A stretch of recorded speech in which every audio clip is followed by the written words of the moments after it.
Welcome to Real Talk with Arieta and Sera. So, what we spoke about today was hair. Yes. So we wanted to facilitate a conversation in a safe space about hair, because we feel that as Pacific Islanders, we have certain different types and textures of hair, and our identity is really tied to it. So this is not a conversation to kind of shame women who are doing their hair a particular way, whether they're doing their hair natural, whether they're wearing wigs or weaves or braids. Or always have it up and is relaxed. Yeah, it really doesn't matter. It's not about that. What we're actually talking about is how we got there? Yeah, basically. How we got there. Yeah, and how much shame drives or doesn't drive your decisions in how you do your hair. Yeah, and the three guests that we invited today all have separate hair journeys, but we could all relate to one another. We're not saying like this is how you should be or this is what you should think, because everyone's at different stage, at a different stage in their journey. But it's more about empowering you to speak your truth on this topic. So beautiful team. We'll let the conversation speak for itself. We let the camera roll, and we talked for over an hour, just organically. First of all, I wanted to get your take on hair. So like, what do you guys think about hair and how it affects our identity? Hair for me is an expression of how I feel my soul is at that point. Well, so it's really quite a spiritual connection to my hair. I think for me, like growing up, I always had like mangy hair or like really curly hair, and because my he was like the first male figure in my life, so he always, to me and my siblings, would always be like, wear your hair like, you know, you're Fijian, like, you know, when you wear your hair, is it like or like, you know, this little afro, that's representing your culture. And you know, my mum, she had the same thing. She had a small like muninga. She always wore her hair like that, and so for me it was normal at home. But then when I go to school, everyone's like you look like a boy because you look different. But like for me, like looking at us now, I'm the only one that has my hair tied up, and that is purely a reflection of like my hair journey. Is like I'm not. But you know what I mean? Like hair is such a hidden topic to me, and like I still relax my hair, and I don't think I'll ever stop. And I don't do it because I'm like I want to leave my hair out. The only thing I'm ever conscious of is my edges. That's the only reason that I do it. But it's a very healthy conversation to have. You embrace your identity, and you don't let shame drive your decisions with your hair. And if that's where you are now, like no judgment at all. We're standing with you, girl. We're with you because we've all been there at some point in time, at different levels, you know. If anything, like shame is kind of just like a building block. Like it's like it propels you as well, just like any kind of other adversity does to you. Like if you need to be able to find a way to use it rather than continue to like sit it down, suppress it and stuff like that. So like recently I started buying wigs, and I wear it because like I want to straighten my hair, but I don't want to damage my curls as well. What I already have. And so I went and bought like this really cute short wig, and I wore it for the first time at church. Everyone's like, oh my gosh, that looks amazing, blah blah, like you know, it's so straight. And I was like, thanks. And like you get like a lot of compliments, just like you. It's confusing because you're like, okay, well, like what about my what about yesterday? You know, but like my friends are very lovely because they love both. Like, you know, and when I do bring my curly hair out, they're like, no, we haven't seen your hair, like curly hair in ages, like it looks so good. And so I had a conversation with a friend last night, and she's like, oh, like girls who wear like weaves or wigs, they don't have hair. And I was like, ooh, like just, you know, take it. And I was like, actually that's where you're wrong.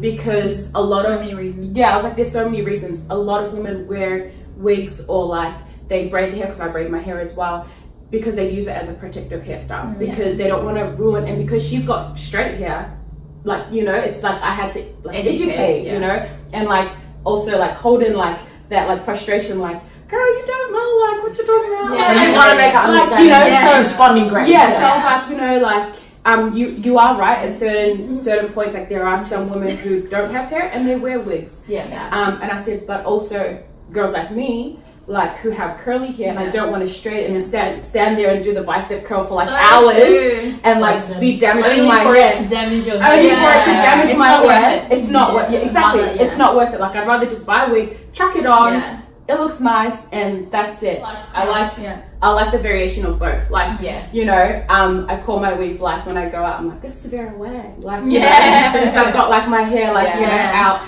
But I do wear my hair both ways. Yeah, and I like that you. That's what I like. I do both. I love it. My identity with my hair is more tied up with my relationship with my mother, because my mother always had her hair did. Like she had it like always laid. She always had it colored. She always had it like permed. Like she definitely expressed herself through her hair, like you were saying. So I looked up to that and I wanted that. My hair wouldn't do that. You know, I didn't have the money to do that. The money. When I went to high school in Tonga, like I fit in like a glove. Never left the house without my hair done, so it was always like always done perfectly, because I just felt that was the expectation put on me by my mother. But then I felt that it was society's expectation as well. Like if my hair wasn't done properly, I would be considered as like unkept. Like a reflection of your home. Uncivilized. And then when I'm in Fijian circles, because my dad is Fijian, I feel like I can't talk because I don't have to relax my hair. My hair is soft, so I feel like, okay, like I better appreciate this hair I've got on my head, because this is what some of my sisters, my own sisters, are trying to achieve. The past few years, like I just went through this whole, I guess, journey of like, who really am I? Like without my hair, like, am I happy with myself? Like, are you okay with who you are and who God made you to be? Like. And I felt like it was God really just asking those questions, and like I just was not ready for it. I'm like, okay, God, like give me time. And then it came to that moment where I was like, this needs to, you know, I need to settle a few things in my soul. Like, so I went and got my hair cut, and as soon as I got my hair cut, my barber was just like, you shouldn't cut your hair, like you shouldn't shave it because you've got a weird head. What? That's exactly what he said. And in that moment, I wanted to cry so bad because I'm just like, you don't even know like what I came in with. Like you don't even know the baggage I came in with. Like, and you're gonna say that. And to the me? kind of like impression that I'm about to cry. No, but like that's the first words you hear. Right in the mirror. Yeah. It's like, it was a lot. Anyway, so I left that place and I was like, it's okay, God. And actually, before I cut it, I was just like, you know what, God, this is between me and you. If anything, I don't care if it's in style, in trend, whatever. Like, I'm actually doing this because I'm trusting you to show me who I really am. And when I did it, I honestly felt like God was just like, there you are. Like, there you are. Like, it's like you have to, and it was just for me, I was just like, I really needed to love myself. That's what I was doing. Like, I was hiding behind my hair. Like, I was looking, even just going on my Instagram and stuff, I'm just like, is that really me though? Like, God, like, who really am I? Like, I'm struggling to find out who I really am. Time to go. I felt like it was God saying, it's time to reveal now. Like, it's time to go through all those stages, go through the awkward stage of getting at that awkward length. Like, are you going to be okay with it? Like, I'll be there with you. Like, you know, like, it's okay. But I don't know, it's so confronting because it's like, when the world is telling you this is not beautiful, like, it's like hard to believe it for yourself that I actually am beautiful. Like, how I look and at whatever length or whatever texture, like, it's okay, you know what I mean? But like, I just, it's, But interestingly, when my hair's straight, and even to this day, I feel people treat me differently. Like with my hair curly, okay, maybe I could pass as an islander. And I get like Indigenous Australian a lot. But when my hair's straight, I could be anything. I could be European, I could be Hispanic, I could be anything. So people have treated me as if I'm white when I have white hair or straight hair. And so it's very interesting to see how, like, to experience white privilege because people treat me differently just because of my hair. How we do our hair does affect how people treat us. When your hair's a certain way, you know, like they might come up to you and be like, hey Shaniqua, hey Shanae. Oh my god.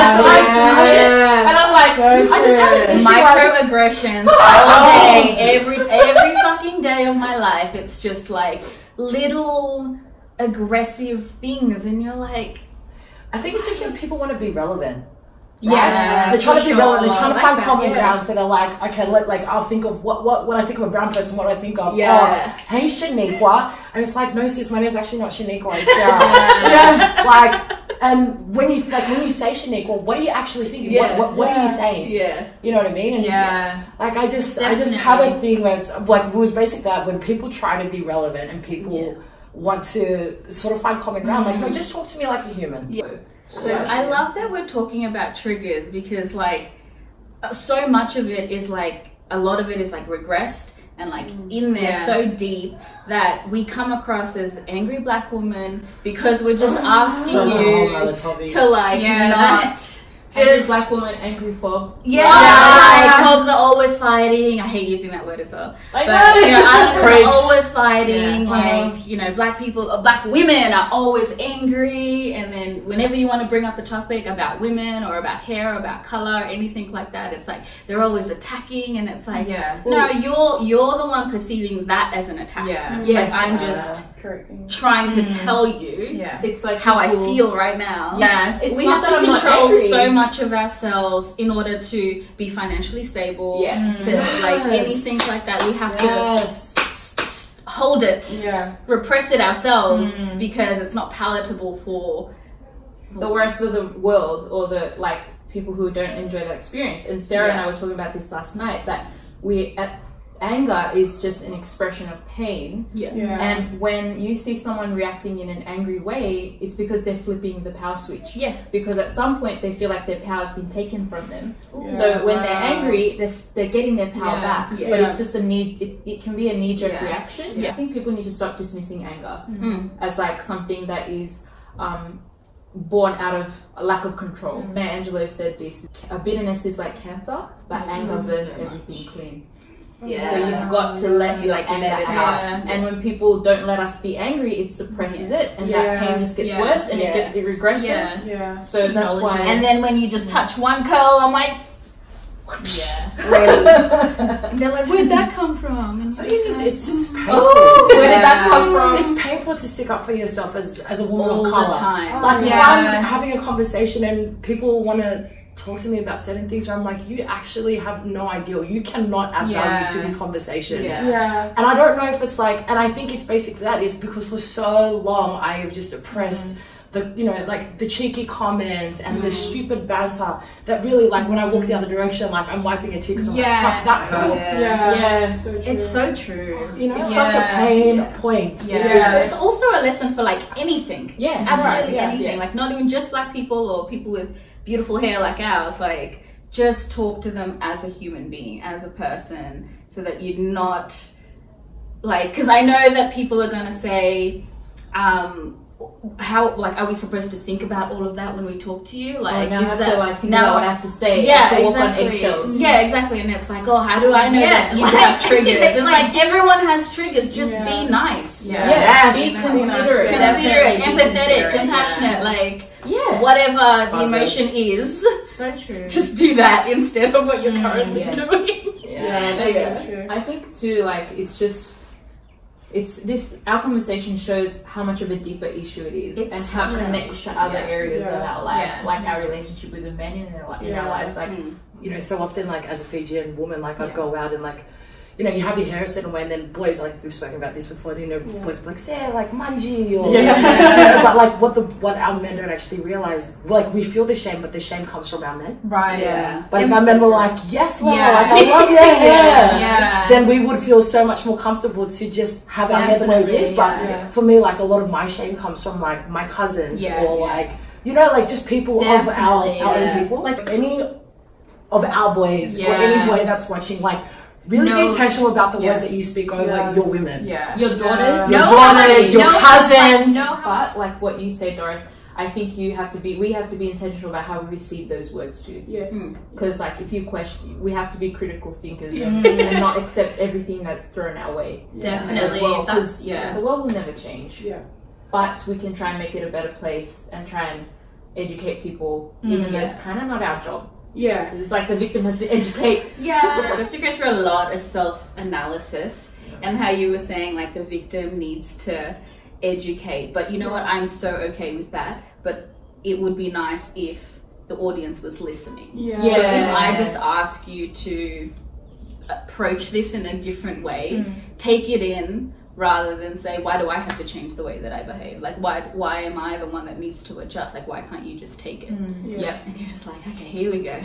It's very rare to come across a person who's open to listening. And so when you do, you have to be ready to kind of engage with them and let them ask stupid questions. That's true. Let them ask stupid questions, because sometimes those questions will trigger you, but how else will they know? They know? Because we had this conversation yesterday, is that people would want to participate in these conversations, but just like anything, it's so hard to approach a conversation when you know that the other person probably isn't willing to engage.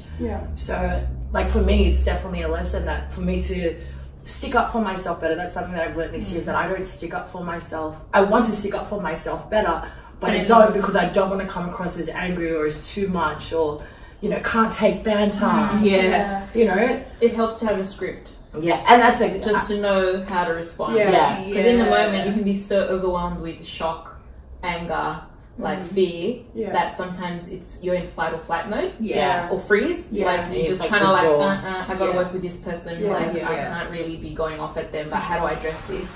And sometimes you have to be ready for the pushback. You know, if you address it and they push back. So having like talking points in your mind.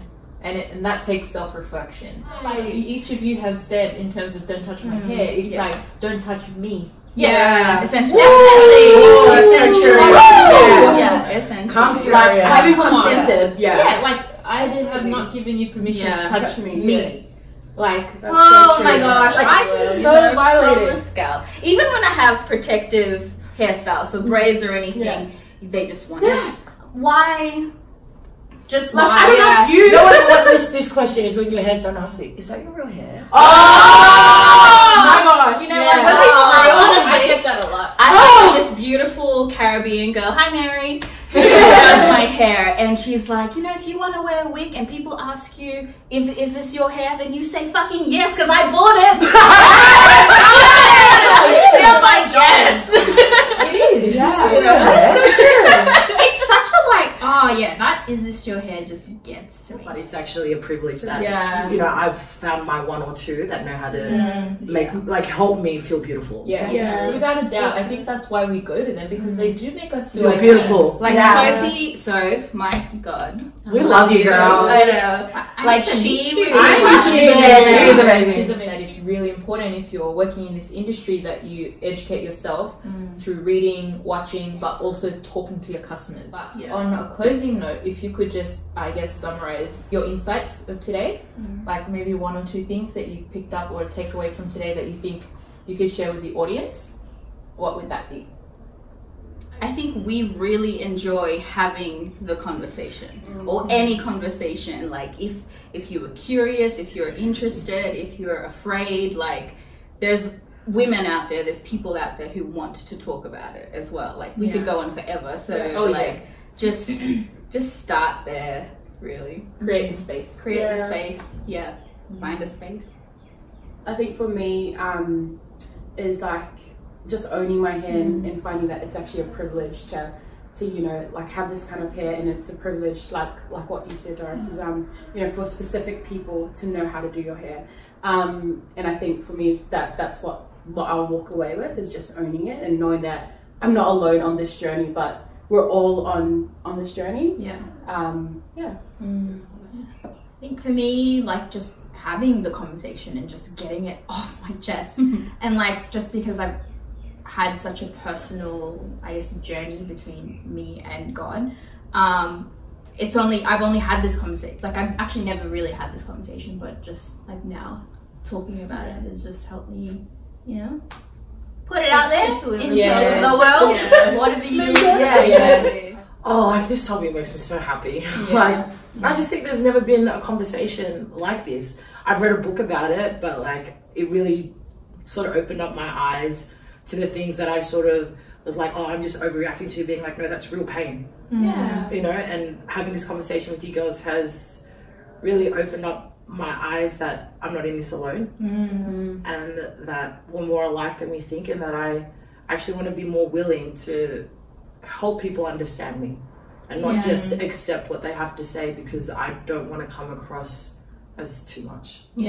So thanks for the inspiration, guys. From like what you're saying, Sarah, like what I got from you was that how deep the pain can be in relation to hair, and how our pain is valid. And from you, Doris, it's, well, I guess, the critical analysis. It's like questioning what comes at you, but also using what powerful thing you really said is about how shame is a building block. And how if you use it, it depends how you use it, whether you let it weigh you down or you let it elevate you. And what I really loved about you, Aggie, was your connection to faith, and how your journey with your hair is deeply rooted in like your own identity as a daughter, as a female, but then also having to confront the image of your own face and saying, well, okay, this is me. So that's a deeply personal experience. I know, it's so gorgeous. She is. And, you know, from you, Vera, I love what you said about wigs. Like, it's like, you know, how people think that you wear wigs because you don't have hair, but it's about protecting your hair, and it's about loving yourself because it is your hair. And you know, it's like, it's just a different form of expression. And I think for me, one of the big things I got out of today was that, because like I always struggle with my hair, like in terms of my identity, because I feel like it makes me feel like more of a Pacific Islander. But I think what I got out of this is that if my hair is straight, if my hair is curly, it really doesn't matter because I am who I am, and nothing and no one can take that away from me. So that's been amazing. Thank you, Thank you.